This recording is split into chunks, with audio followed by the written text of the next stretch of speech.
પાલનપુરના Jagana overbridge પર ફરી એકવાર ગંભીર ખામી સામે આવતા વાહન ચાલકોમાં ફફડાટ ફેલાયો છે।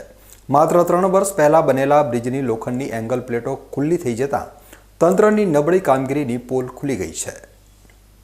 જગાણા ઓવરબ્રિજની હાલત અત્યારે એટલી ખરાબ છે કે ગમે ત્યારે મોટો અકસ્માત સર્જાઈ શકે તેવી ભીતિ સેવાઈ રહી છે।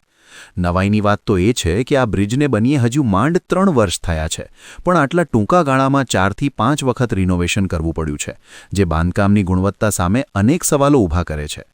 આ બ્રિજ પરથી દરરોજ અંદાજિત 5000થી વધુ વાહનો પસાર થાય છે, જેમાં ભારે વાહનોની સંખ્યા પણ મોટી હોય છે। લોખંડની પ્લેટો બહાર આવી જવાથી વાહનોના ટાયર ફાટવાનો અથવા ચાલકનું સંતુલન બગડવાનું જોખમ વધી ગયું છે।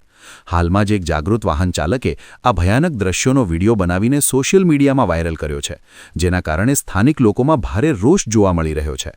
લોકો આક્ષેપ કરી રહ્યા છે કે કોન્ટ્રાક્ટરો અને અધિકારીઓની મિલીભગતને કારણે જનતાના પૈસે બનેલો બ્રિજ મોતનો કૂવો બની રહ્યો છે। વારંવાર રિપેરિંગ છતાં જો પ્લેટો ખુલ્લી પડી જતી હોય તો આ બ્રિજની મજબૂતી કેટલી હશે તે વિચારવા જેવું છે। જગાણા ઓવરબ્રિજની આ સ્થિતિ વહીવટી તંત્રની ઘોર બેદરકારીનો નમૂનો છે। જો સમયસર આ લોખંડની પ્લેટોનું કાયમી સોલ્યુશન નહીં કરવામાં આવે અને ગુણવત્તાની તપાસ નહીં થાય તો ભવિષ્યમાં કોઈ નિર્દોષ વ્યક્તિનો જીવ જઈ શકે છે। હવે જોવાનું એ રહે છે કે આ વિડીયો વાયરલ થયા પછી તંત્ર જાગે છે કે પછી ફરી એકવાર માત્ર થીગડા મારીને સંતોષ માની લે છે।